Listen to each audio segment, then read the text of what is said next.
Good morning, everybody. Welcome to See the Futures. My name is Jim Cagnino with NinjaTrader. It is August 17th. We have a real special show for you today. Appreciate everybody coming. Before we go too far, I do want to remind everybody, trading futures, options on futures involves substantial risk of loss, and that's suitable for all traders and investors.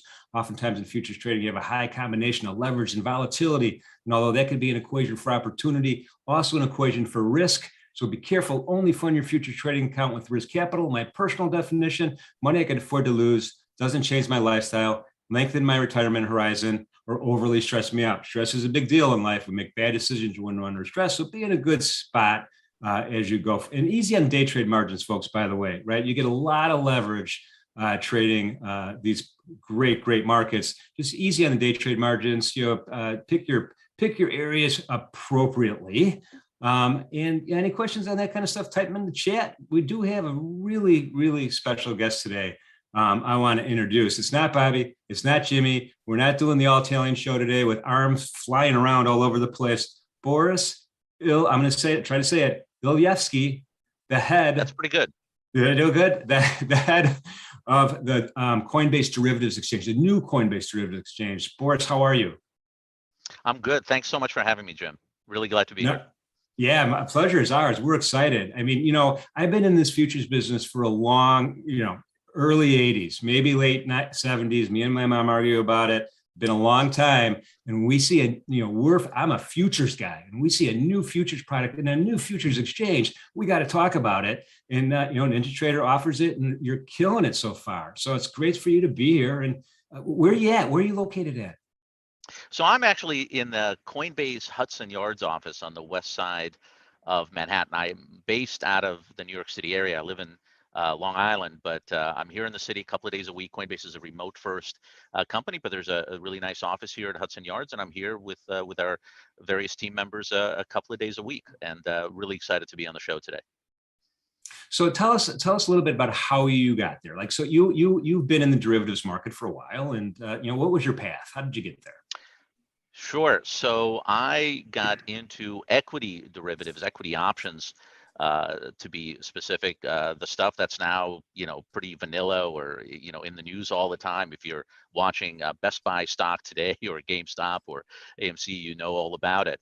So I got into the business over 20 years ago, and I worked for 17 years for the first all electronic options exchange. And, I was there from the very beginning, and I really saw equity options come from what was a fairly complex esoteric product that was really targeted towards only the largest, the most sophisticated institutional client base. And I really got to see it up close turn into a retail product, something that's available to everybody. And I know, with all the risk disclaimers that Jim talked about at the top of the show, all the same things apply, but I really saw that transform into a widely adopted product. And I think, what NinjaTrader has done over the last several years, and I see the same thing that's happening in futures. And part of the reason I got into futures a couple of years ago by joining Ferex, which was the company that Coinbase acquired earlier this year, was really to help expand that market, and specifically doing it now with crypto, and really looking forward to growing it together with NinjaTrader and other market participants. Yeah, and so tell us a little bit about this transformation. I mean, the acquisition of Ferex turned into the new derivatives exchange, CFTC regulated entity, and then all of a sudden, boom, explosion of stuff happening, explosion of volume, explosion of good stuff. What was the trigger there? What was the spark? So, I spent a couple of years at IEX, the exchange made famous by Michael Lewis's book, a fantastic stock exchange company, also, very much oriented towards the retail world. But after a while, I decided to go back to my first love, which was derivatives, and I really wanted to explore futures. So an opportunity came up to join a new startup exchange called Ferex, really focused on retail, having observed what the CME had done in recent years. And I give them a lot of credit for traditionally being a very institutional, very commercially focused market, and really trying and appealing more to the retail investor base over the last few years. But we didn't think that there was enough that focus. And so FairX was the company started by one of my partners, Neil Brady, and a couple of other folks, really focused on bringing retail futures to the masses. And as we were building up those products, the conversation with Coinbase came about, and we thought crypto was an extremely exciting space, and we made the transition.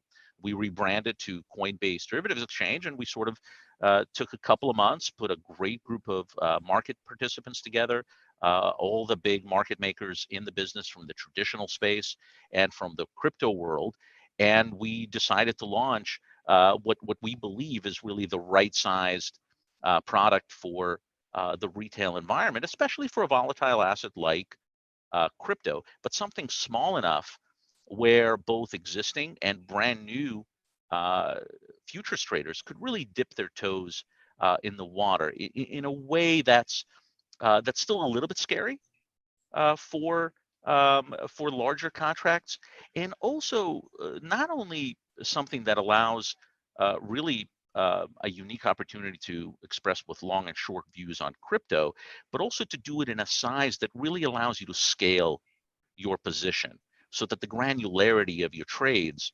can be adjusted throughout the day, throughout the week, whatever you're holding time horizon is, where you're not just trading a one lot or maybe a two lot, but you can actually trade a little bit larger size, trade in and out around a position. And I think that granularity is what makes the product really attractive. But we've seen some really good success early on.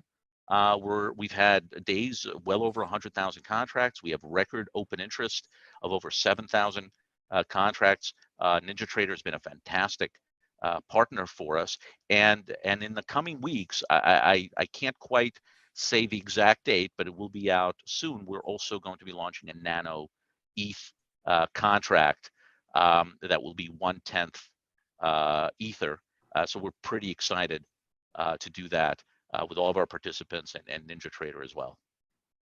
That's coming around the corner. We were really excited about that also. I didn't want to say anything. I wasn't sure if we were supposed to let the kid out of the bag, but that's, I'm glad you, I'm Coinbase glad is you mentioned that. Coinbase is a yeah. Thanks, Jim. I mean, Coinbase is a public company.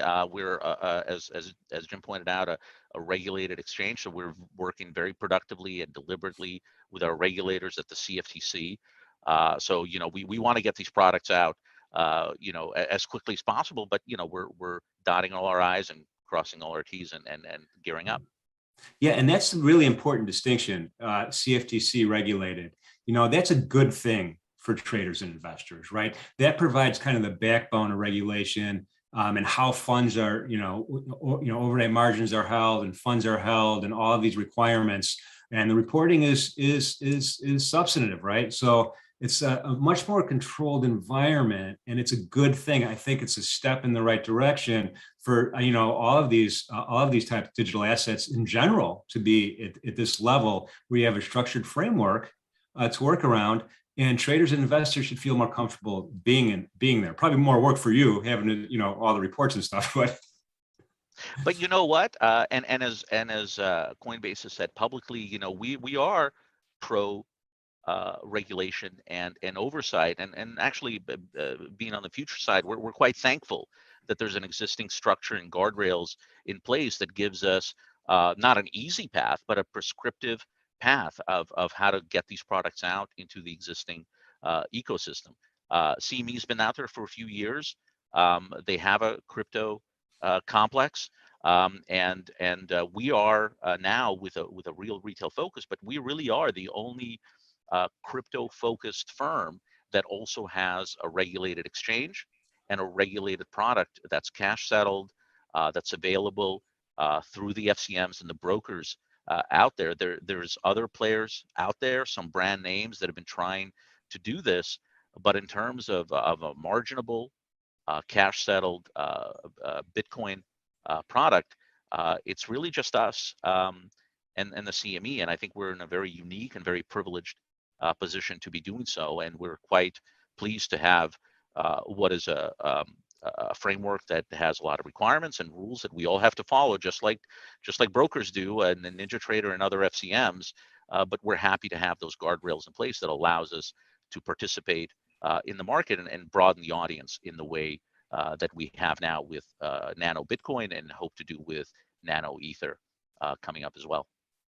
Yeah, and maybe a bunch of other products. Just from a regulatory point of view, from when the Hill gets back in session, I mean, there is a move afoot to provide more kind of framework of guidance around the cash products, which I think will be good. And I think that the powers that be recognize that they want to create a positive structure, unlike what they did with the over-the-counter Forex markets in the 2000s. That ended up all disappearing and shooting over to overseas. So that's also a positive thing for us, I think. Yeah, for sure. And I am strictly on the CFTC side, but there are efforts, and we're working closely with the regulators and with members of Congress and others, and we're quite supportive of regulation of the spark market. And we do think that it's just an important opportunity that's coming up in front of us to get the regulation right and to make sure that there is a well understood regime for digital assets that maintains the availability and sort of all the opportunity that digital asset trading has created for retail participants and institutional participants alike as well. And quite frankly, very proud to have this opportunity on the future side of the business to sort of work very closely with the regulators to grow this market and frankly grow the retail part of this market in the same way that I alluded to at the top of the show. It took a little while, but the availability and sort of the ubiquitous nature of equity derivatives, I think that there's still so much room for that to grow, both in futures overall and crypto futures specifically also. Yeah, no, I'm a super fan of retail folks trading the futures markets. I always have been. It's been one of those long struggles. When I look, let's talk about the Nano Bitcoin right now. When I see the Nano Bitcoin, it reminds me of the micro NASDAQ. You know how successful that thing is. Correctly sized contract that the CME released, and it's still pretty much the volume winner on a daily basis almost when you compare them to all the other stock index futures. And now we have the Nano volume has been crazily. I'm shocked. I'm happily surprised at that volume on that Nano. So Nano, how'd you come up with the word Nano? Is that just a natural result of 1/100th? So I think it's just the next moniker, I guess. I don't know that we were the first to put Nano in front of a product, but with the mini and micro products out there, the next one is Nano. I guess if we went even smaller, we could have, I guess, Pico would be the next one. But Nano seemed like the right one. And coming from my background, I observed that what allows retail investors to get into the market is both the actual ability and the correct perception that the asset price is one thing, but the size of exposure, if it's too large, it simply has this almost unnatural barrier to it. It's why options became so popular. It's why equities brokers have worked very hard over the last decade to start allowing people to buy fractional shares. It really opens up a lot of access. It's come with some criticism as well, and meme stocks and everything. But I'm a big believer, being a derivatives guy and being a markets guy, that broader access, better access, as long as it has the right guardrails and regulations, is a very, very good thing. And we wanted to go one size further down and go to 1/100th of a Bitcoin for a couple of reasons. One is as a still a fairly new asset, we thought we really want existing and brand new users to be able to dip their toes in the water. And if somebody wants more exposure, they can charge more contracts. And if you have a reasonable broker with a reasonable commission schedule, it shouldn't matter how small or big the contract is. If you want to have more exposure, you can trade more. And if you want to have limited exposure, you just trade a one lot. And that's the beauty of a small product, because it really allows you to do the kind of risk management and modulate your tolerance level in a way that a larger contract that simply won't allow you to do. And with a very volatile asset like crypto, although volatility in crypto has declined, and while it's still higher than the S&P and the NASDAQ, it's the perfect asset to have a smaller contract and a little bit more granularity. And frankly, when as we plan the launch of our ETH contract, it probably won't escape notice that our Nano ETH is actually going to be the same size as the CME's micro ETH at 1/10. But when we looked at it, we felt strongly that the moniker of that describes the size of the contract is really more about the notional. The multipliers or the dividers are what they are. You're sizing the product for a certain audience, for a certain level of exposure. And at 1/100th of a Bitcoin, the Nano Bitcoin contract is about $240. At 1/10 ETH, it will be a sub $200 contract. They're in that same zip code. So we felt it's just more appropriate for us to call it Nano Ether. Yeah, yeah, and that makes sense to me too. It's more appropriate, just the way you named it that way. The one thing on leverage, we talked about leverage on my disclaimer when we first started here, and the really nice thing about these contracts is, everything the same, count size the same. You have the ability to have flexible leverage, right? You could scale into positions, cost average dollar in. You could scale out of positions based on whatever your technical analysis method is. And it does give folks this ability to be more creative in terms of managing both short-term and long-term positions, whether they're speculators or hedgers or something else. So that's you're right on point on that, and that's one of the really neat things about it. You could do 20 at a clip, but it's still it's still a smaller size contract. For sure, and I think it was really top of mind for us, especially as we look at crypto traders and enthusiasts out there. And one of the things that made Bitcoin and ETH so accessible is that crypto spot markets allow you to trade in very small increments, and there is this reality of accessibility that specifically futures historically, before the contracts went smaller with smaller multipliers or divisors, in this case, that's what really opened things up. And we thought with crypto, especially for that audience and for curious futures traders who want to trade additional assets, and crypto in particular, that it most closely resembles the ability to trade in small size in the spot crypto markets. Yeah, that totally makes sense, and I'm a fan. We do the opening range show every day looking for trade ideas, and my number one rule is patience, right? Patience, patience, patience. And now you could be patient, right? Because you're not freaking out about your P&L necessarily. It's more of an controlled approach. So that's a good thing. But let me ask you, what do you think about adding a new base of type of traders to the futures markets? Maybe folks that are early adopters of some of these digital assets, in particular Bitcoin, who've never traded, maybe not even an option, maybe not even a futures contract, and now all of a sudden, boom, they're attracted like to the light right now, like a moth to the light. Is that going to be a phenomenon, you think? I think it is, but I don't know. I couldn't agree more. And starting out in the equity options business, so many people telling me early on that options are just too complicated, that it's not for the retail investor. It's only for the uber sophisticated, and it wasn't true back then. It's not true now.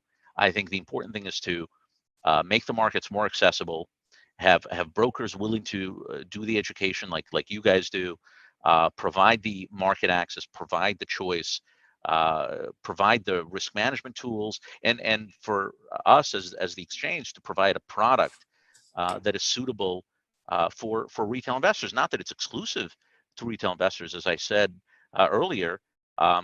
Whether you're a brand new investor looking to dip their toes in the water, it's perfect for you. If you're a little bit more sophisticated, if you have exposure in other parts of the market, if you have a lot of crypto that you might want to hedge, this is perfect for you, because you can precisely uh, size your hedge and trade in and out of your position as your exposure changes. And of course, the obvious benefit of futures, specifically for new investors and those new to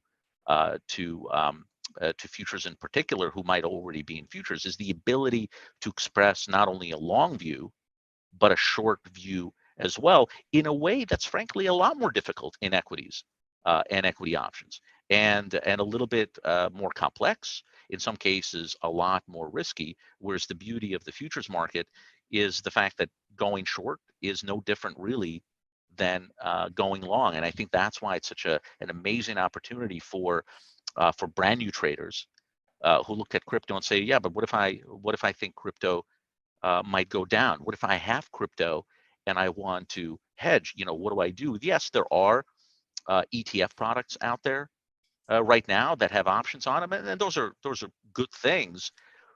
But there's nothing more precise, nothing more efficient than a well-structured, right-sized cash settle futures product, and that's what we have here.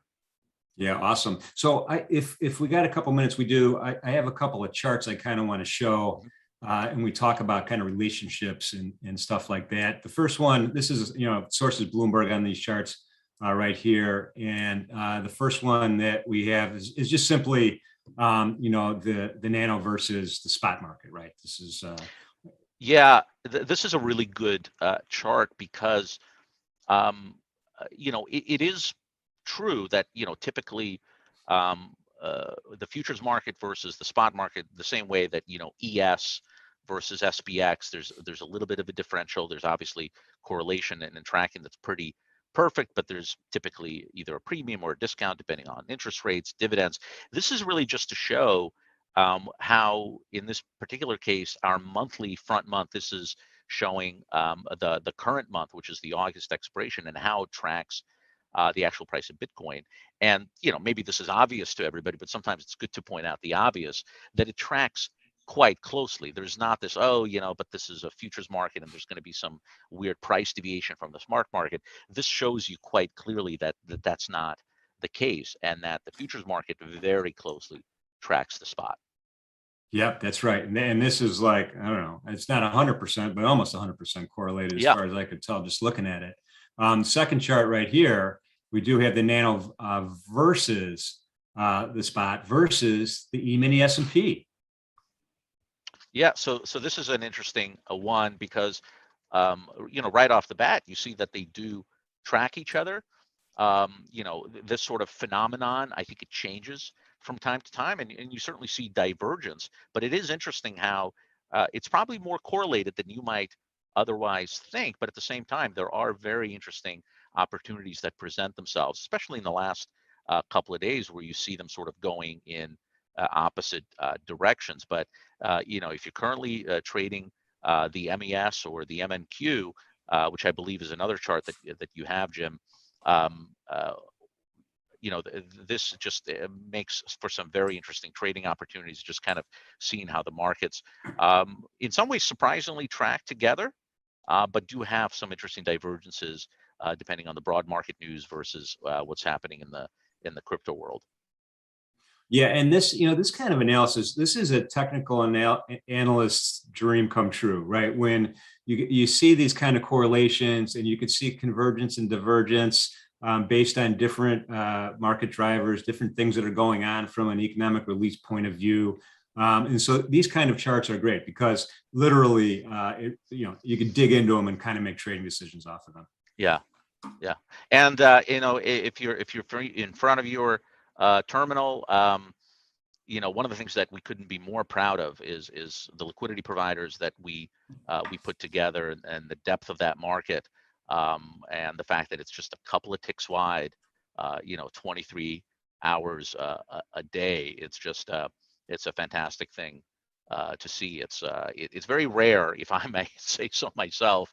For one of the most difficult things from the exchange point of view is, how do you get that initial liquidity? How do you get those markets to look narrow, to look deep, to have multiple levels, so that as an investor, as a trader that's looking to try out a brand new product, just being comfortable that you can get in and out, that you can get a good price, that once you're in a position, you're not paying a huge spread to get out. And I think that's part of the reason we've had some early traction here, Jim. Yeah, and the bid-ask spread is important. I mean, traders have to beat the bid-ask spread, among other things, to be successful. And the bid-ask spread, it deviates, right? It deviates between tight and a little less tight in most markets. But the good news is this particular Nano, it got out of the gate fast, and the more traders that get to it, the tighter that bid-ask spread is going to be for longer periods of time. So that's a really key thing to look at when you're trading any kind of market. What's the bid-ask spread? I know, if you're doing some after hours trading in the equity world, you can get spanked pretty hard on that bid-ask spread. Yeah, it's a cost of doing business, just the same as a commission would be or an exchange fee would be. There are lots of conversations over the years about making equity options available outside of regular market hours to the extended sessions, and it's never happened. And one reason was that there's a recognition that in the regular equity spot market, liquidity does fall off dramatically, even in some of the broad-based products. But here we have a very liquid 23-hour a day market that we're actually, frankly, hoping to get to 7 days and 24 hours next year. Yeah, and what I've noticed, just in the short amount of days that we've had this product, what I've noticed is you get a lot of movement at different times of the day, right? Not necessarily, hey, this is when the New York Stock Exchange is open, but midnight. Then you got Eurex in Germany opening up, and then you got London opening up, and we have really nice price action at those times of day, also with this particular product.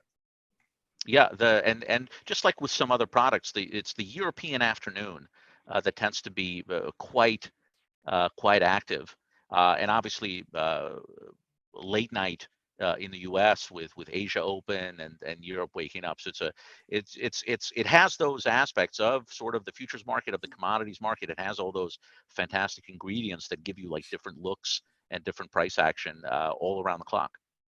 And that's a great point. After you're done with doing homework with the kids, you can go upstairs, turn on that NinjaTrader platform, open up the Nano Bitcoin, and start doing your technical analysis, and you'll see price action at that point for sure. Unfortunately, I'm not allowed to trade my own product, but I look at it all the time. Yeah, no, I know. That's the cost of doing business. It is the cost of doing business. So we have a couple minutes left. I do appreciate everybody being here today. Hot Profit says, how is the liquidity for getting in and out of trade? So we just kind of touched on that with the bid-ask spread, and you'll see on the NinjaTrader Trading Dome, if you want to use the Dome, you'll see kind of the depth of market there, which is another unique aspect of trading futures. You get a depth of market that you don't get in many other avenues of trading.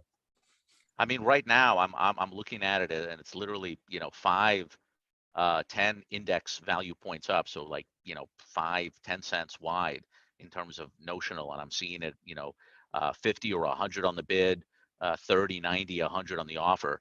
If you look at that depth of market, I mean, it sort of speaks for itself. It's literally just 2 ticks wide right now, often 1 tick. It's a really good trading market. We're at over 43,000 contracts on the day, and the product's only been live for about a month and a half. Couldn't be happier. And I think if you look at it and definitely stare at it as long as you need to, make sure it's not I didn't make those markets. I didn't call anybody or email anybody to tighten them up for the show.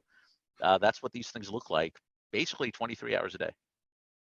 We are focused. This is on our radar screen at NinjaTrader for sure. Me and Tom Schneider are going to be talking about this every opening range and every bar's closing, because I think there's some opportunities here for folks to consider as well. And the best place to learn a little bit more about it is the derivatives URL. I think we saw flash on the screen. Yeah, Coinbase.com/derivatives. Awesome. That's very great. Well, I really appreciate you spending time with us here. We're at our half hour mark. I know you got a lot of stuff to do. We're looking forward to the continuing success of this product and other markets that you guys are going to launch for sure, and hope to have you back soon. Thanks so much, Jim. It's been an absolute pleasure. Can't wait to be back. Awesome. And everybody out there, thanks for coming. Appreciate the thumbs up on YouTube as usual. And please remember, be safe out there. Be good to each other. Thank you. Thank you.